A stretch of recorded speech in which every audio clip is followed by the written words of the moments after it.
Olá, seja bem-vindo a mais um Evidência comigo, Dr. José Neto. Eu sou clínico geral e nefrologista aqui na cidade de Belo Horizonte e coordeno o curso Formação em Saúde Baseada em Evidência. No Em Evidência, eu trago aqui para vocês pessoas que, na sua prática clínica, usam das ferramentas da saúde baseada em evidência para entregar mais valor para os seus pacientes, porque eu acho que muito mais do que entender o tecniquez, o importante é quando isso vira prática. Hoje eu tenho um enorme de prazer de receber aqui a doutora Carla.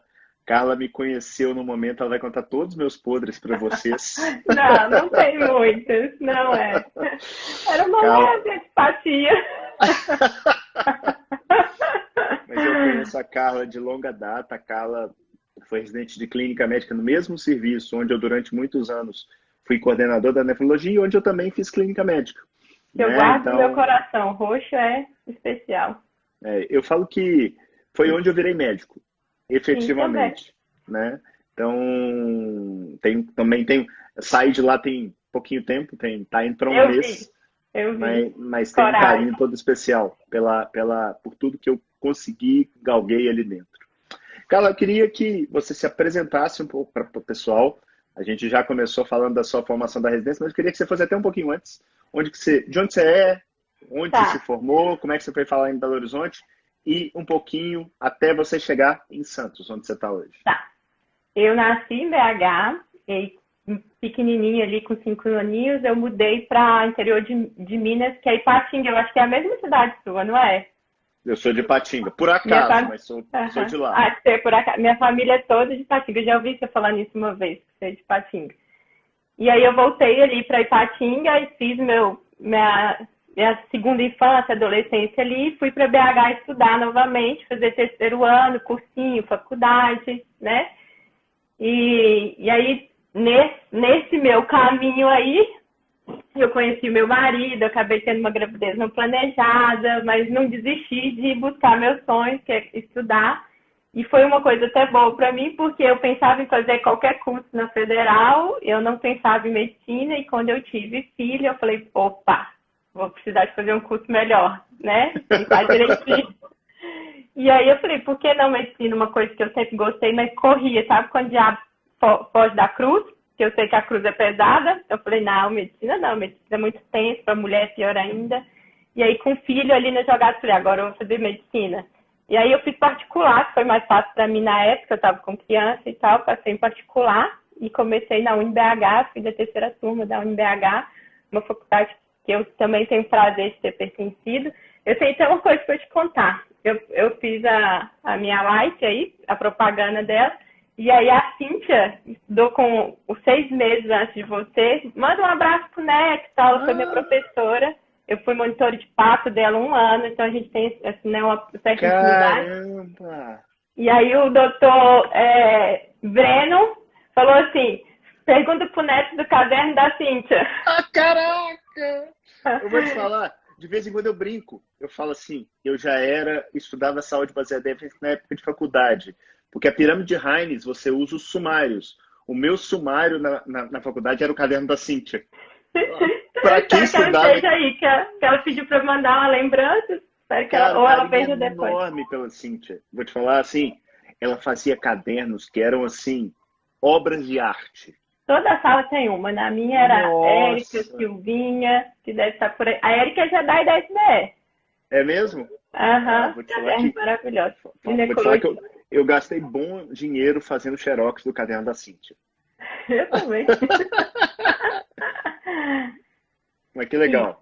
E aí fiz a UNBH e acabei o curso, eu entrei na residência logo em seguida, eu queria endócrino, eu confesso que eu fiquei um pouco balanceado pela nefro, e eu já vi você falando que você já foi balanceado pela endócrino, né? Eu falei, eu acho que eu Verdade. e o Neto temos essa característica de gostar de coisas parecidas, né? E só que eu terminei minha residência de clínica e nessas mudanças eu ainda não fiz o meu R+, né? O R2, R3. E eu conheci nesse caminho, trabalhando, isso foi bom para mim porque eu fui aprender a ser médica mesmo. Porque quando você é residente, você está ali com o seu preceptor te dando orientações e tal. E quando acaba a residência, você fala, agora é eu que decido, né? Agora é para valer. agora para valer. E é um momento de amadurecimento muito importante. Eu acho que todo mundo tem que viver mesmo isso, né? De não depender da opinião né, de um preceptor e ter que decidir sozinho, porque é ali que você vai em busca de conhecimento, mais conhecimento, que você se sente mais motivado a estudar, dar o seu melhor. E aí eu estou 7 anos de formado, vou fazer em dezembro, com 2 anos de residência, eu estou ali para 5 anos nessa vida de estar sozinha com companheiros né, de trabalho, lidando com a medicina. E nesse caminho eu fiz de tudo. Clínico é chamado para tudo, né? Então eu já fiz home care, que é atenção domiciliar, e amei. Eu já fiz como hospitalista, né, internista em hospital, e gostei. Já dei aula em faculdade, terapia intensiva, ambulatório de clínica médica, pronto-socorro foi onde que eu fiquei mais tempo, e tudo foi aprendizado, é uma coisa muito importante. Aqui Isso tudo em Blumenau? Tudo em Blumenau. Aí como eu cheguei quarentenada, não conhecia ninguém, eu fiz um contato com um colega, um colega não, um colega de um colega de um colega, você entendeu? Em um hospital aqui, eu falei, olha, eu sou clínica, tenho experiência, né, das mais diversas, tem alguma coisa para mim aí? Estou chegando na cidade, não conheço ninguém. Ele falou, tem. Aí comecei lá no pronto-socorro e agora estou no CTI, fiquei um tempo no CTI Covid. E depois, que agora que o nosso hospital, que aqui já teve um pico importante, caiu. A gente chegou a ter, esse hospital que eu trabalho é só particular e convênio, mas em Blumenau eu trabalhei no hospital de SUS, né, de todas as realidades. Só particular também, que é muito bom, todos os dois têm o seu lado. E aí agora eles fecharam nesse meu hospital, os 3 CTIs, e estão só com um Covid. E aí eles me relocaram para o CTI não Covid, porque não está demandando muito, e agora estou fazendo CTI pós-operatório, TCE, AVC. Então, assim, de clínica, tem até uma certa bagagem. A régua inteira. Isso muito aí. Bom. Bom, eu acho que você já deu um en passant. Eu queria que você desse um en passant também para o pessoal. A gente começou a bater um papo antes, efetivamente, de começar propriamente o Em Evidência, do seu lado pessoal. Você é casada? Tem quantos filhos? Como é que é a sua vida pessoal hoje, Carla? Eu sou casada há 16 anos, eu tenho 2 filhos, eu tenho um filho de 1 ano e 7 meses e um de 15 anos. Ser mãe, eu acho que é o papel mais importante da minha vida, médica e secundária, né? Tento conciliar tudo isso aí, né? Ser mulher, ser mãe, né? Ser médica, amiga, filha, entre outras coisas. Estou tentando, e a gente vai tentando. E vou fazer 16 anos de casada. Eu casei com 18, estou com 16 anos de casada, daqui a pouco eu tenho mais tempo de casada do que de vida sozinha. Famoso que fase. Que fase. Ô, Cali, eu tô te perguntando isso até de propósito, porque eu vejo muita gente reclamando de falta de tempo. Sim. E a gente está falando de alguém que já pipocou aí Brasil afora, já teve que passar um momento, filho é muito bom, a gente estava falando, mas filho fora de hora. A gente sabe que na hora certa já dá um trabalho danado, imagina fora de hora. Você não satisfeita, você pegou uma distância gigante entre os 2 filhos, não está vivendo... Tem mais 9 e mais velho. Está vivendo e literalmente vivendo tudo de novo, com todas as suas dificuldades, óbvio que muito mais preparada, certamente, e nem por isso abandonou sua profissão, mesmo mudando de cidade, correu atrás. Em algum momento você se deparou com a saúde baseada em evidência. Eu queria primeiro entender quando. Não deve até dar um passo atrás. Como é que você me conheceu e como é que você conheceu o Neto? Quem é o Neto para você? E depois a gente acabou se reencontrando aí por outras vias. Então, o Neto era um preceptor do Felício Roxo da Nefro. Eu era da clínica. A gente rodava na Nefro um mês, durante a residência, um mês. Eu não sei se eu devia ter feito essa pergunta. E aí o Neto rodava lá no Felício Roxo, no CTI, na enfermaria, para visitar os pacientes. E tinha pacientes em comum com a clínica, né? A clínica dá uma olhada nos netos, no gastro e tal. E aí eu vi, às vezes, uma discussão de caso clínico, Neto, Rogerinho, né? Preceptor também, nossa, não tenho o que falar. E aí eu falava, gente, quem que o Neto é para conversar assim com o Rogerinho? Pensar. Ele pode estar certo, mas ele não tem que falar assim, tipo, discussão de antibiótico, que é no CTI, sabe? E o Rogerinho, aquele mineiro tímido, né, Neto? Ah, não, é porque o povo da CCH falou que tinha que ser esse. Eu também não concordo muito, não, mas o hospital, né? A infecta do hospital falou que esse, então você. É pequenas coisinhas assim, um pouquinho de antipatia só, mas nada. E aí depois apareceu um convite Neto a amigos em comum. Você quer ser amigo do Neto no Instagram? Eu pensei 2 vezes. Eu falei, amigo do Neto, ele deve nem lembrar de mim mais, né? Já saí da residência um tempo e tal. Aí eu falei, você é amiga do Neto. Coloquei lá sem pretensão nenhuma. Zero pretensão, Neto. E aí eu vivendo minha vida de bebê, licença maternidade, o Neto lançou o curso de saúde baseado em evidência. E falou assim, não, você não tinha lançado o curso, você tinha prometido 3 aulinhas, né? E depois ia apresentar o curso. Eu falei, eu vou fazer essas aulas, é um assunto de interesse. Daqui a pouco eu te explico por que é um assunto de interesse. E quando eu assisti essas aulas, eu falei, gente, não é o mesmo Neto. Eu falei, não é. O Neto tá outra pessoa, entendeu? Assim, didático, competente, inteligente, isso não tem dúvida. Mas o jeito de...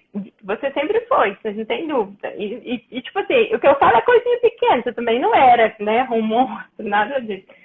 E aí eu falei, gente, o Neto tá tão humilde. Aquele assim, só sei que nada sei, entendeu? Quanto mais conhecimento a gente tem, mais humilde a gente fica. E eu falei, que legal, muito bom ver esse outro Neto. Tipo, empolguei, né, com o jeito que você estava se comportando e empolguei com as aulas. Eu lembro que eu assisti a primeira aula, eu falei, nossa, que máximo. Eu assisti a segunda aula, eu lembro que eu repostei, matou a pau, eu quero nem ver como é que vai ser a terceira, entendeu? E assisti a terceira aula, eu falei, brilhante. Aí, assim, Neto, eu estava de licença maternidade, trabalhava em 4 empregos, só 2 de carteira assinada. Meu salário, entendeu? Eu falei, eu quero saber o preço desse curso que eu vou fazer. E fiz. E foi a coisa mais acertada da minha vida. E porque eu tinha muitas interrogações. Agora eu vou te explicar por que eu tinha muitas interrogações. Quando eu mudei para o Blumenau, eu levei 8, não 8, mas talvez uns 6, 4 quilos a mais da minha residência. Por quê? A nossa residência clínica médica era regada a salgado. Lembra? Porra! Oxi! Então, eu entrei na residência e comia salgado, toda reunião, salgado, salgado, salgado, salgado, né? E aí, o primeiro ano de residência, 8 quilos. E eu falei, gente, o segundo ano de residência tem que fazer alguma coisa, né? Só que o que eu fui fazer? Atividade física. Eu não queria parar de comer.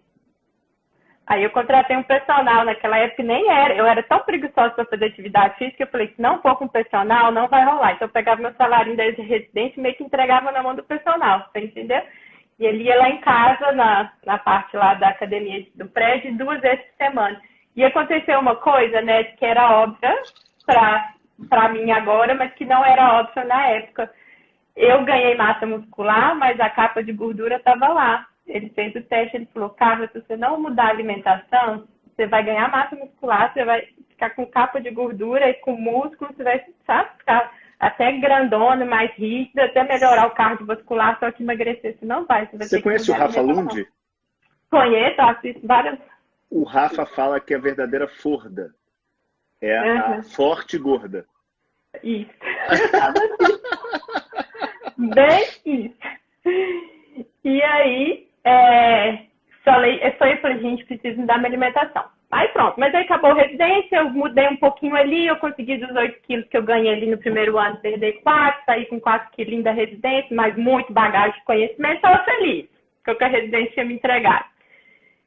E fui para o sul. Chegou lá, eu estava nessa luta ainda de tentar me encaixar em alguma atividade física, só que acabei de mudar de cidade, procurando emprego, mudança, um monte de coisa, atividade física ficou para o segundo plano, e falei, então vou alimentar bem, já que eu não posso comer, vou alimentar bem. Comecei a alimentar de 3 horas, bonitinha, aí fui lanchar. Aí uma menina que fazia plantão comigo, até minha xará, chamada Carla, falou, eu falei, tô tentando emagrecer, tô comendo pão integral com ricota, entendeu? Entendi. Ela olhou pra mim e falou assim, Carla, não é assim que você vai emagrecer e comer de 3 horas. Eu falei, ainda comentei, olha, eu tinha que ter comida 3 horas atrás, mas plantão, como é que para de 3 em 3 horas pra comer? Tipo, colocando a culpa no plantão, né? Não vou emagrecer nunca, né? Aí ela falou, não é assim. Aí ela falou assim, Carla, tem que comer assim, começou a falar de jejum intermitente, de restrição desses lixos que a gente come, né? De diminuir carboidrato, de trocar farinha branca por talvez uma coisa mais saudável, sabe? E aí aquilo entrou na minha cabeça e falei, faz todo total sentido. Porque eu fui criada com uma alimentação mais saudável. Tipo, até por princípio religioso, a minha mãe sempre trouxe comida saudável para dentro de casa. Eu não fui criada com bolacha, com refrigerante. Foi quando eu saí de casa que eu, né, voei e comi o que eu quis, né? Entrei na residência, tô cansada, plantão de residência, vou comer esse salgado que tem delícia, né? Fui comendo. E aí, assim, ó, Neto, eu lembro da minha criação, assim, ó, minha mãe, na época, era normal, chique, levar refrigerante para a escola e biscoito recheado. E a minha mãe mandava suco de laranja pra gente, pão integral com patezinho, até com castanha ralada no patê de atum e tal. Tinha dia que eu tinha vergonha de tirar meu lanche. Então, eu falava, eu vou comer isso, assim, fruta, tá todo mundo comendo porcaria, abrindo pacote. Mas eu tinha paladar para coisa saudável. E eu já tinha alimentado saudável antes, então eu falei, está na hora de voltar. E comecei mesmo a pesquisar isso aí. E ela falou assim comigo, assim, ó, consulta o Dr. Laí Ribeiro. E eu consultei o Dr. Laí Ribeiro. É um nome forte para falar, porque ele é muito atacado, né, na medicina. Mas foi ele que me apresentou uma outra medicina que eu não conhecia. Foi ele que me apresentou o jejum intermitente. Foi através dele que eu conheci o Vitor Sorrentino, que é outro Jedi da SBE, né? E aí, daqui a pouco, eu vi o Dr. Laí Ribeiro sendo atacado pela mídia. Eu falei, gente, e agora? Com quem acreditar? Né? Eu comecei a praticar algumas coisas, principalmente da mudança da alimentação, a não ter medo de comer abacate, ovo, sabe? Assim, um pouco mais de gordura. E falei assim, gente, tá legal, tô sentindo resultado. Mas ele tá sendo muito atacado. Quem tá com a verdade? Você entendeu? E aí, seu curso apareceu para mim, SBE, e eu falei, tá ali. É ali que eu vou descobrir. Que legal. Eu não sabia dessa história. Que aí legal. Aí, na terceira turma da SBE, o Vitor Sorrentino entrou, né? Foi. E eu achei o máximo, que eu falei, gente, eu admiro o Dr. Vitor Sorrentino. E agora ele tá aqui, Jedi da SBE, junto com a gente, né? E aí, ali, eu fui e falei assim, eu não preciso de pensar igual, mas eu posso pensar fora da caixa. Por que não? E aquilo que foi bom para mim tem comprovação científica, por que eu não posso trazer para o meu paciente? Bem legal, bem legal. E o que não tem, eu posso trazer de uma forma assim, olha, não tem comprovação científica, mas na prática eu faço e gostei. E teve aplicabilidade. Se eu souber diferenciar o que né, é consenso, o que é um indivíduo só que melhorou, né, o que é que vários relatos, isso aí é ciência, né, isso é medicina. Você saber falar para o paciente baseado em que você está, no seu próprio achismo, na sua própria vivência ou na ciência, né? Então, gostei de fazer o curso, tive a esperança de poder lidar com os meus conflitos, né? E o curso é exatamente isso. E um pouco depois que eu fiz o curso, eu fui convidada a promover uma feira de saúde, e eu fiz o curso amamentando. Foi antes um pouquinho. Eu fui convidada, eu estava grávida ainda, o seu curso estava amamentando, a promover uma feira de saúde na comunidade religiosa que eu pertenço. E eu recebi um livrinho da feira de saúde com orientações sobre vitamina D, tomar sol, beber água, tá? Atividade física, muitas outras coisas, de 2 médicos, que é um casal de médicos, espero que algum deles esteja aí, que eu também admiro bastante, que fez medicina do estilo de vida nos Estados Unidos e há mais de 10 anos falava sobre medicina de estilo de vida no Brasil, porque ela existe nos Estados Unidos desde 2004, no Brasil ela só existe há 2 anos. E quando eu li aquele livro com aquelas várias orientações, eu falei, eu não sabia disso, eu sou médica e não sabia disso. Coisas pequenas do estilo de vida que mudou muito a minha vida quando eu pratiquei e mudou muito a minha vida, a vida dos meus pacientes quando eu comecei a orientar. Então, vamos pensar vitamina D, por exemplo, sol. Não estou falando nem de reposição, né? Sol. Eu li lá ele falando assim, olha, o sol é para tomar em horário de pico, de 10 às 4 horas da tarde. Esse era para me orientar o pessoal da feira e tal. E para você tomar com braços e pernas de fora. Tipo, homem, se quiser tirar o tronco, mulher pode cobrir o rosto, braços e pernas, 10 a 15 minutos. Se for ficar mais tempo, pode passar filtro solar, se quiser. E eu falei, o que? Sol de 10 às 4 da tarde? Não, e a fobia do sol e o filtro solar que a gente viveu nos últimos anos. Eu falei, tá certo? Você entendeu? Outra coisa assim, que a gente esquece, descanso semanal. Sono adequado, entendeu?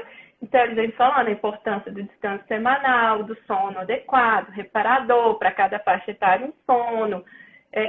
Assim, foi a mistura da medicina do estilo de vida e a medicina integrativa. Fui pegando uma coisinha de cada um e fui falando, e agora? O que eu vou absorver disso tudo? Para que caminho que eu vou? Eu estou gostando disso? Estou mudando isso na minha vida e estou achando legal? Estou sugerindo a alguns pacientes algumas mudanças e estou vendo pacientes super agradecidos, né? Super agradecidos, porque é simples, barato, é orientação. Você entendeu? E eu vou te falar mais, Carla. Para mim, eu tenho estudado muito essa área também nos últimos anos, e o que eu percebo nem tudo disso que você falou tem uma evidência robusta, e eu acho que agora você consegue entender isso de uma maneira bem pragmática. Mas, por outro lado, uma coisa é você pedir para a pessoa tomar sol 10 a 15 minutos, o risco de dolo é bem baixo, e você tem um potencial benefício, assim como dormir bem, se mover, descansar, né, o sono, a saúde mental. É muito diferente, mesmo você tendo, às vezes, o mesmo nível de evidência de uma reposição, de qualquer coisa que seja. Pode ser de uma vitamina, de um suplemento, ou mesmo uma medicação preventiva para alguma coisa. A tolerância que você pode ter é muito maior. Afinal de contas, evolutivamente, como é que o ser humano chegou até aqui? Qual que é o risco de eu lesá-lo? Existe? Óbvio que existe. Fazer atividade física tem um risco de lesão, mas o potencial benefício acaba sendo muito maior. E você falou uma coisa que para mim é fundamental. Eu vejo os meus pacientes hoje do consultório voltando melhores. Antes cheguei a ter um momento que eu fiquei frustrado, porque eu só colocava a culpa na vítima, né? Não, você não está fazendo o que eu mando. Tá lógico, eu não falava a coisa certa. Eu tratava a ponta de galho o tempo inteiro. Eu só medicalizava, né? Então, estudando medicina do estilo de vida, eles falam bastante isso, assim, olha, não adianta você chegar para o paciente e falar vagamente que você precisa fazer atividade física. Você vai traçar um plano com ele, você não precisa ser educador físico para traçar um plano com ele. Você vai fazer um combinado com ele. O que você mais gosta de fazer? Dançar? Então vamos dançar. Correr, vamos caminhar e tal. Isso não vai depender se está com sobrepeso, não. Lógico que a gente vai mandar para uma avaliação do educador físico. A medicina do estilo de vida, ela prioriza ser interdisciplinar, várias pessoas, entendeu? Só que aquela palavra do médico é assim, olha, então tá, você gosta de dançar, então a nossa proposta você vai dançar 2 vezes por semana, começar dançando 2 vezes por semana, 20 minutos, tá bom? Na próxima consulta a gente vê como é que você tá. Pode ser coisa pequena, mas você acordou com ele, você não chegou para ele e falou assim, vai fazer atividade física. Vai comer melhor. Então, assim, não é para o médico prescrever uma nutrição. Longe, o nutricionista estuda 5 anos. Quem sou eu para querer prescrever uma nutrição? Mas você pode acordar coisas pequenas com ele, onde você vai comer brócolis. Então, de quais folhas verdes você gosta? Gosto de brócolis. Então, você vai comer brócolis 3 vezes na semana. Porque ele gosta de brócolis, né? Só que ele come uma vez na vida e uma na morte. Porque é muito mais fácil comer a porcaria, é muito mais gostoso. Trocar os sucrilhos pelo ovo, né? Tirar o medo do ovo. Sim. Né? A pessoa olha para você e fala assim, mas eu posso comer 3 ovos de manhã? Pode. Mas ninguém te pergunta se pode comer um Big Mac, né? Sim.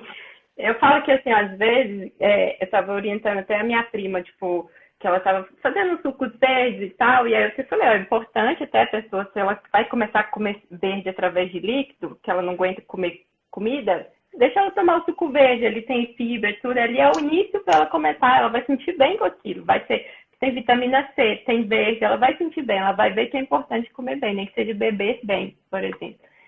E aí a pessoa gosta, e aí eu pergunto se o filho pode tomar. Eu falei, gente, a pessoa não tem medo de dar um chips pro filho comer, tá com medo de dar um suco verde que tem limão, couve e talvez um abacaxi.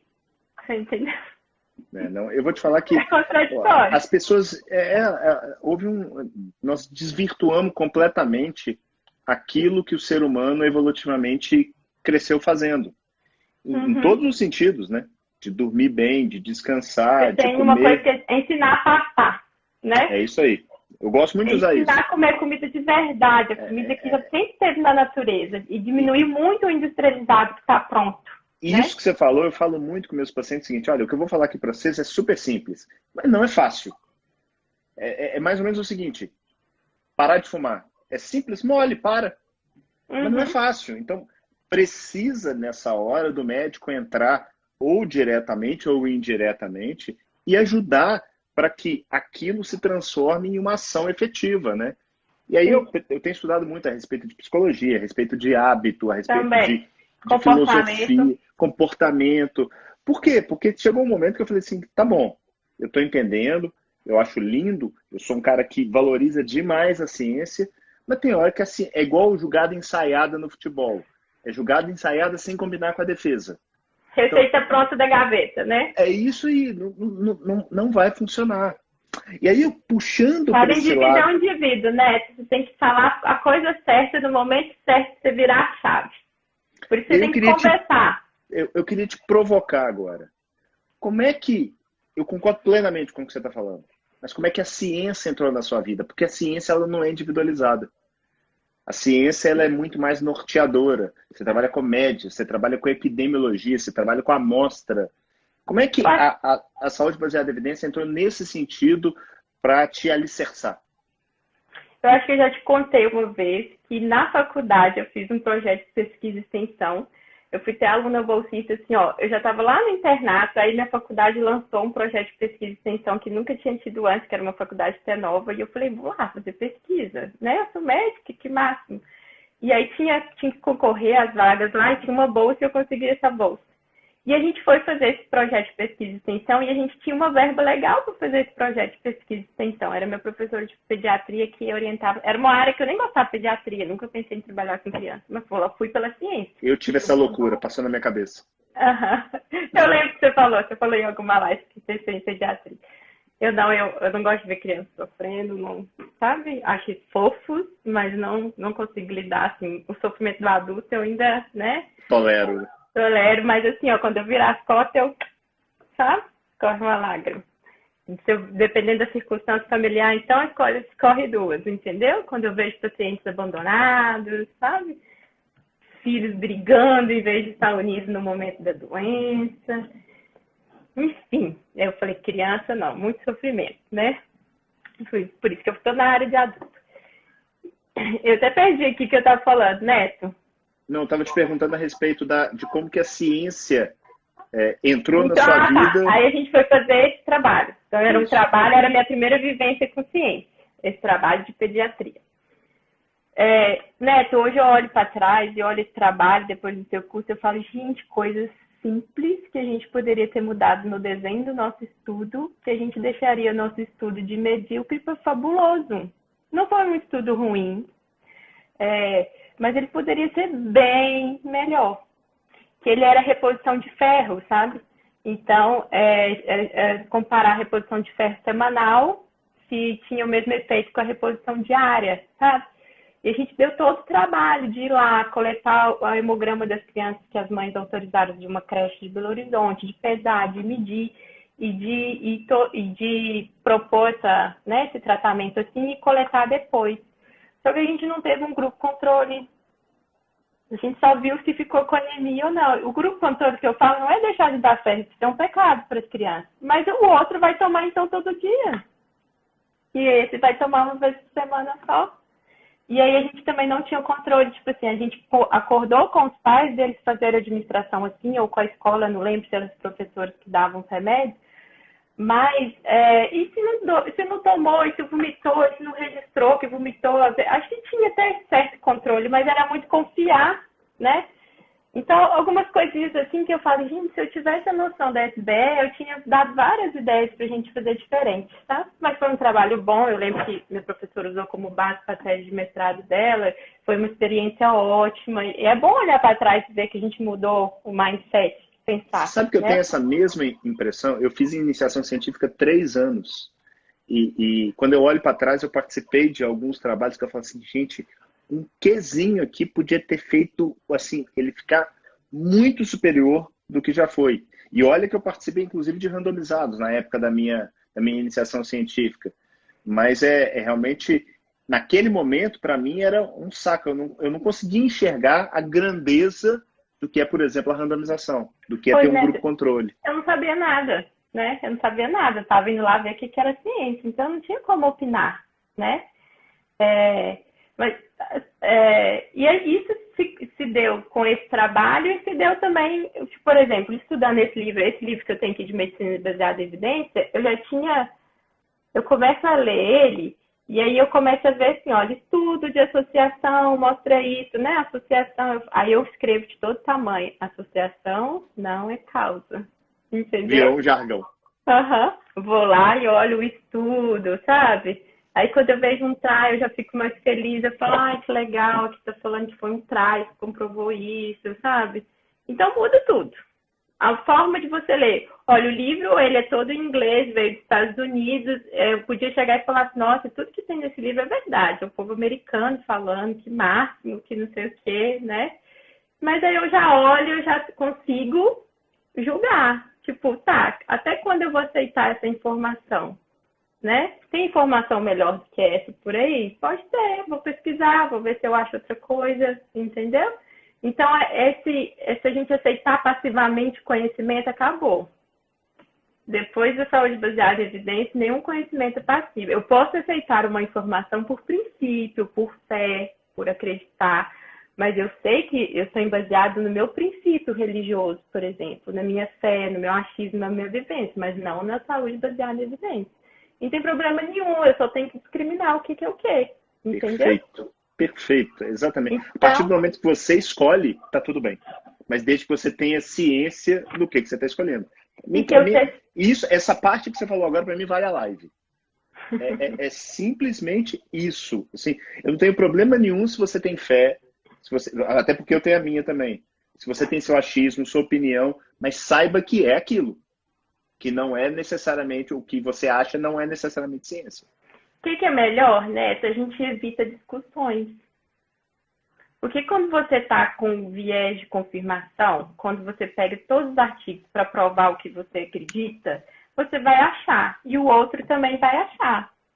E se os dois não sabem analisar artigo, aí eles vão só apresentar o artigo e ninguém vai saber falar, olha, mas o seu artigo é uma associação, é um observacional, o meu é um trial. Nem isso eles vão saber discutir. Esse é o famoso estudo duplo cego. Isso, só vão cada um pegar os artigos que colaboram com a sua ideia, que confirmam o que eles acreditam. Ah, sou a favor de vacina, sou contra a vacina, e por aí vai. A medicina tem várias dessas coisas. E quando você sabe SBE, o que você faz? Estou na dúvida? Está tendo uma discussão? Você não entra em discussão pelo seu achismo, você não defende o que você acredita até o fim. Porque você sabe, a primeira coisa que você aprende é que a ciência ela é dinâmica, né? Que as verdades, elas são verdades presentes, do momento, que elas podem mudar com o tempo, né? Antigamente, minha visão era assim, saiu um artigo científico, foi publicado no The Lancet, New English, né? Opa, não tem que argumentar, também não sabia se SBE, como que eu vou argumentar? Você entendeu? É o artigo. Então, se a pessoa me trazer um artigo de lá e falar uma coisa totalmente ao contrário do que eu acredito, eu vou acreditar, porque foi lançado lá. E não, aí a gente vai ver as pirâmides das evidências.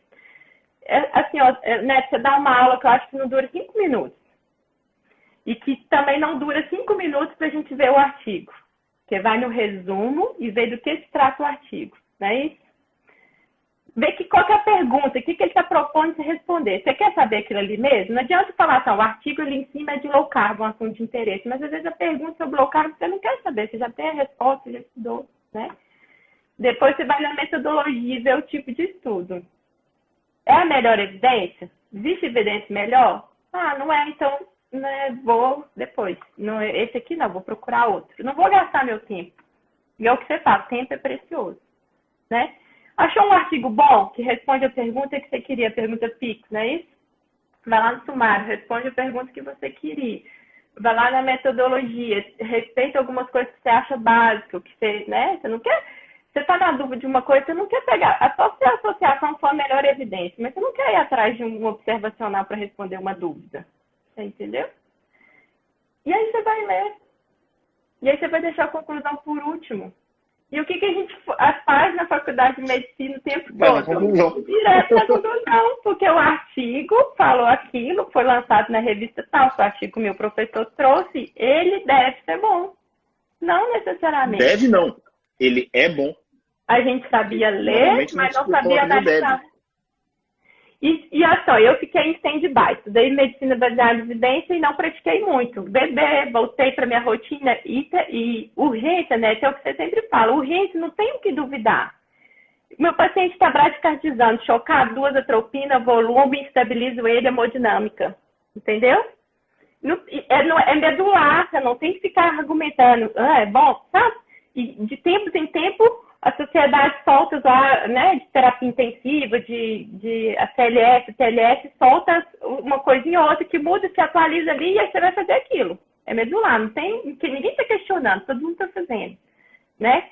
É porque você vê acontecer a medicina da urgência, ela não tem que ficar questionando, é aquilo ali, tem que fazer e faz e dá certo, você vê dar certo, você não questiona. Só que a medicina do ambulatório, você faz tudo aquilo que propõe e você não vê dando certo.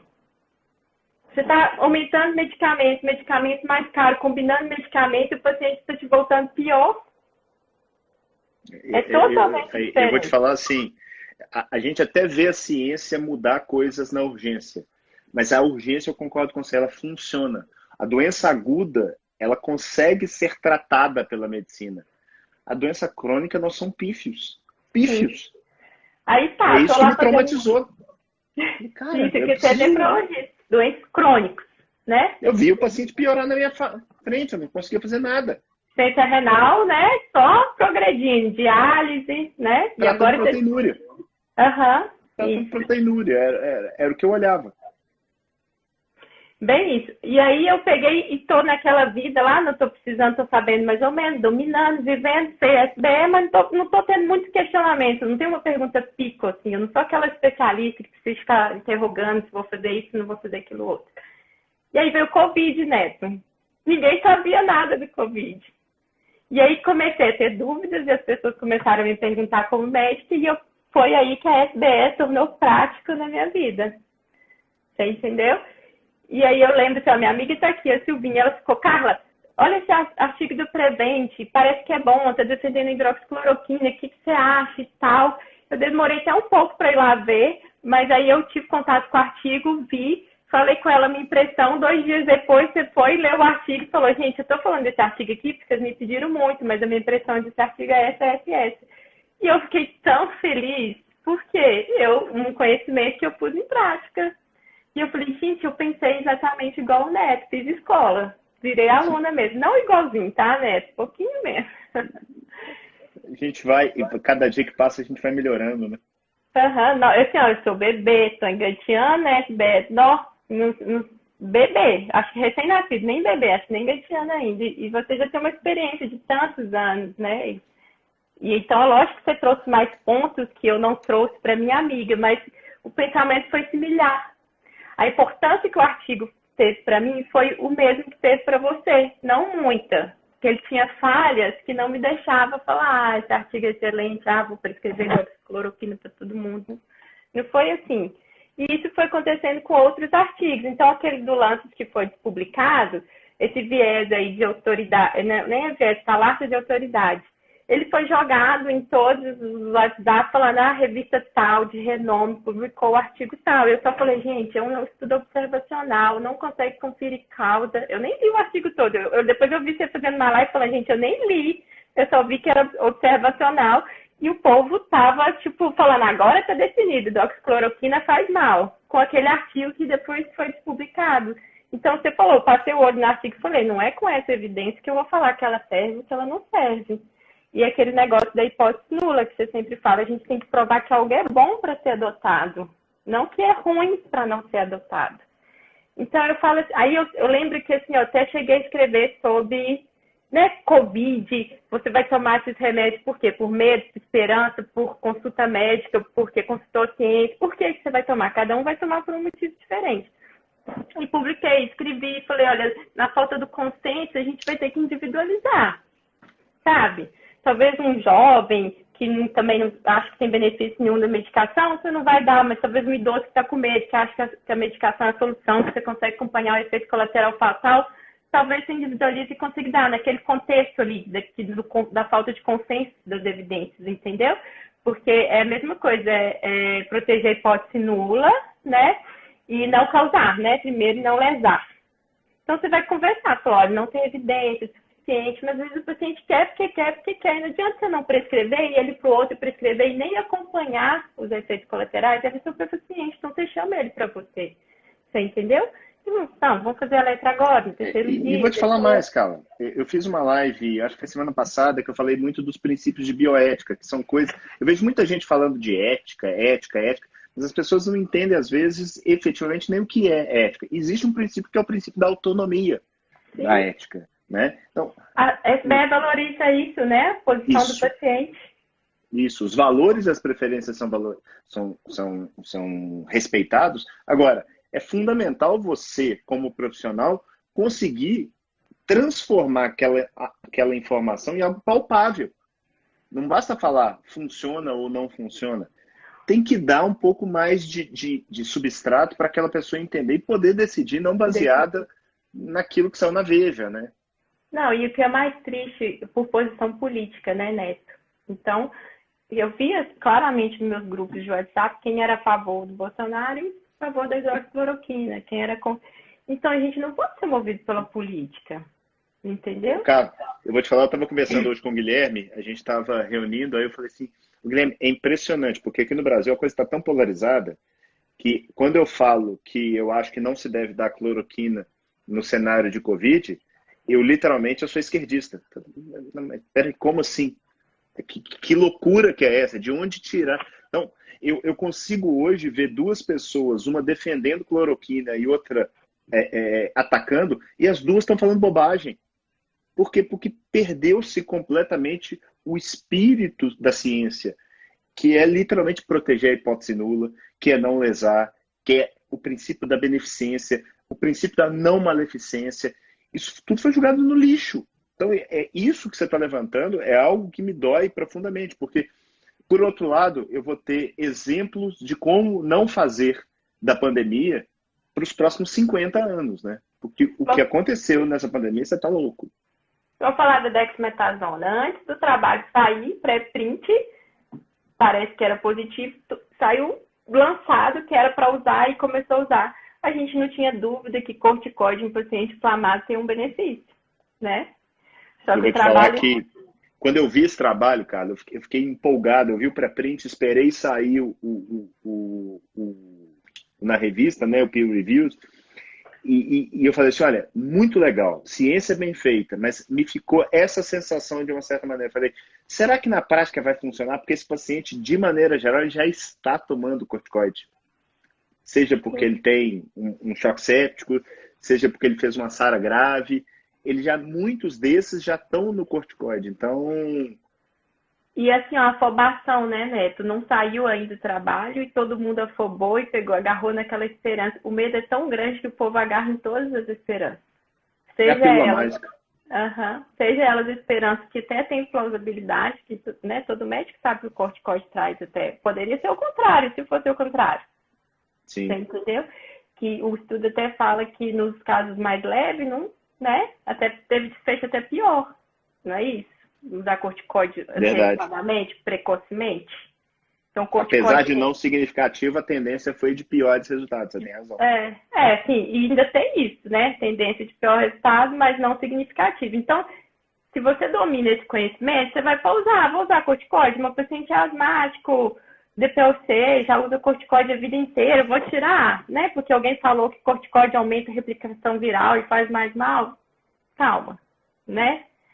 E diante de tantas incertezas, vão trabalhar com consenso, com a individualização, quem é o paciente, e com a preferência do paciente. Eu vou te falar que eu não precisei de prescrever hidroxicloroquina para ninguém, até porque eu não estou na linha de frente ali nos primeiros dias, eu estou mais na UTI, então quando ele já está, né, já dependendo de massa não renalante, intubação e tal, e o meu hospital não faz o uso já nessa fase, que também já não tem nem benefício mesmo, que a briga agora é se na fase inicial teria algum benefício. Então, não tenho experiências com elas, mas eu não precisei de prescrever, mas eu falo, gente, se eu precisasse, eu estava embasada. E eu sei dar opinião quando alguém da família me pergunta, e aí? Eu vou explicar isso tudo.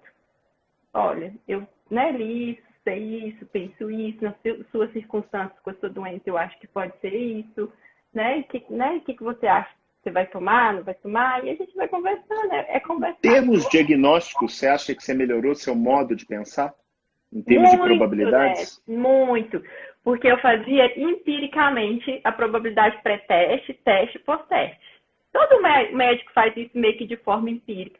Mas tem uns médicos que confiam muito no exame, no resultado do exame, até por pressão do paciente. Aquele resultado é positivo ou negativo é o resultado.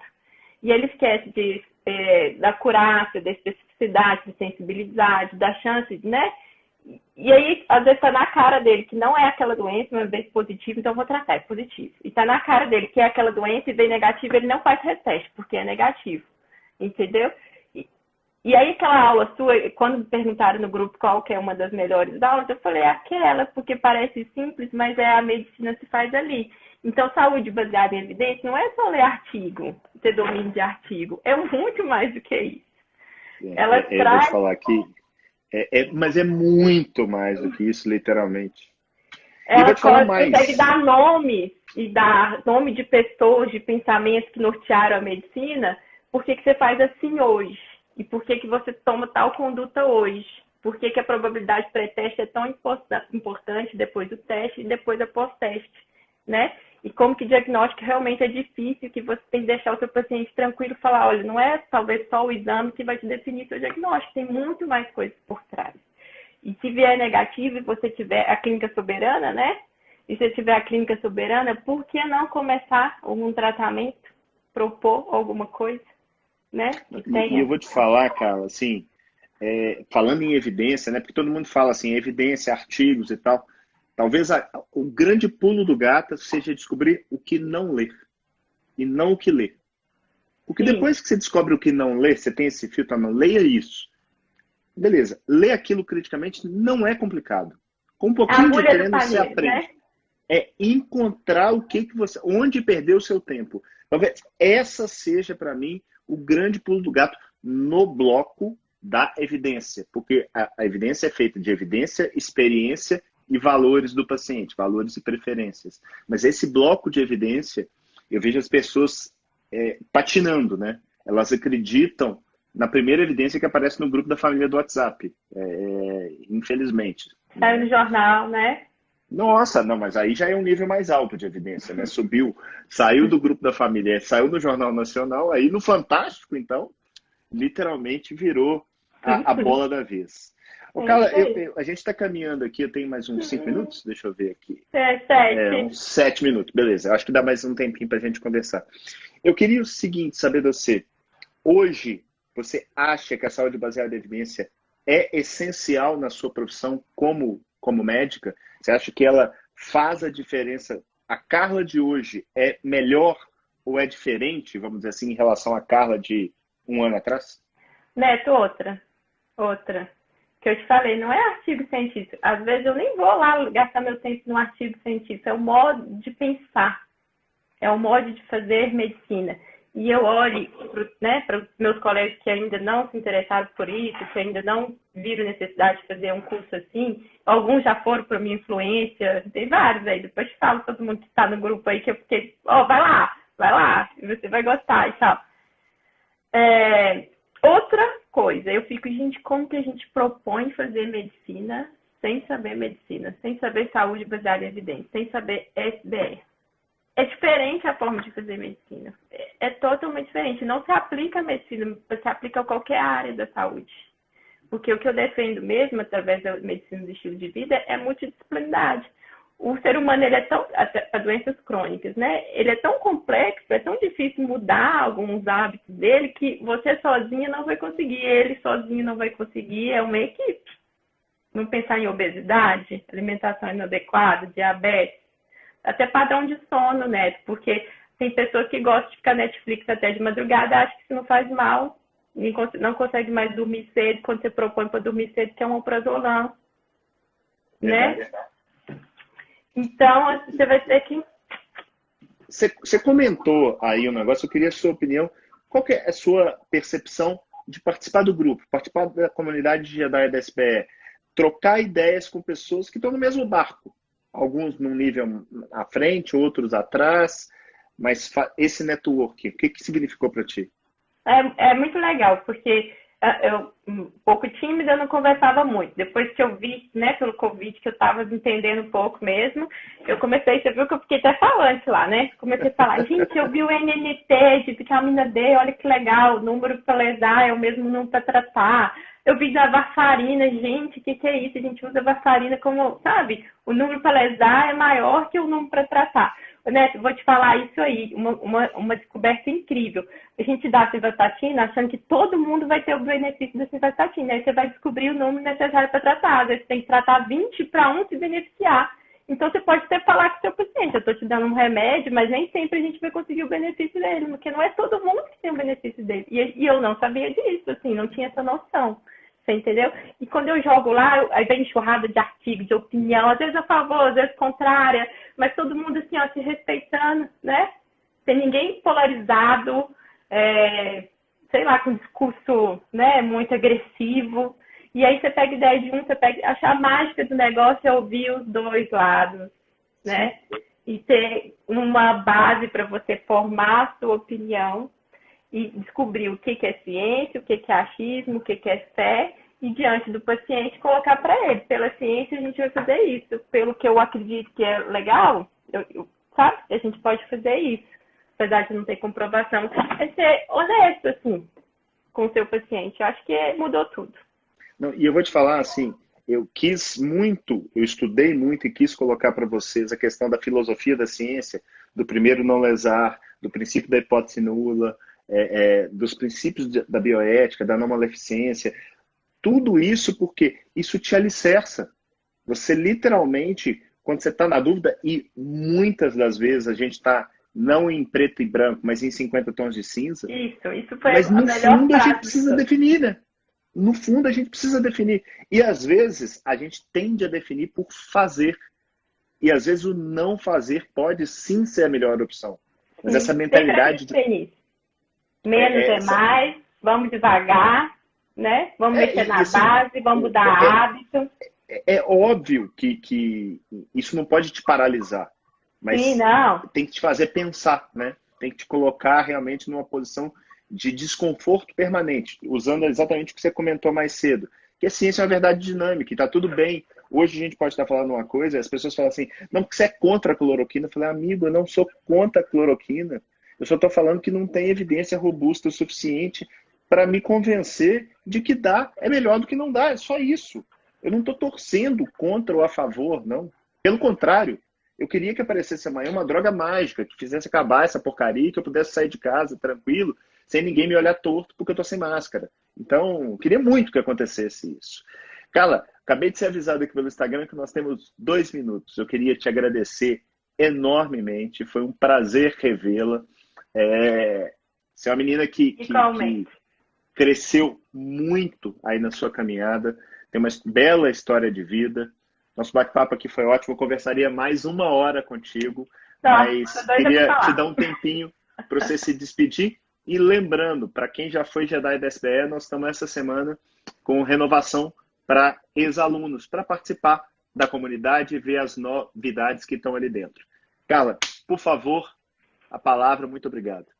Eu só quero agradecer a todo mundo que gastou um tempinho, né? Um pouquinho do seu tempo para estar aqui, nos prestigiando, nos ouvindo, né? Espero que tenha acrescentado alguma coisa, uma visão, alguma coisa assim para melhor na vida de cada um, que a proposta é essa, né? Melhorar aos poucos a vida de cada um que está em contato com a gente e melhorar a nossa mesmo, né? Conhecimento é isso, né? É libertador, né? Show de bola. Galera, muito obrigado. Carla, muito obrigado. Essa live fica aqui no IGTV e depois vai lá para o canal do YouTube da SBE Academy. Grande abraço, fica com Deus. Valeu, turma. Tchau, tchau.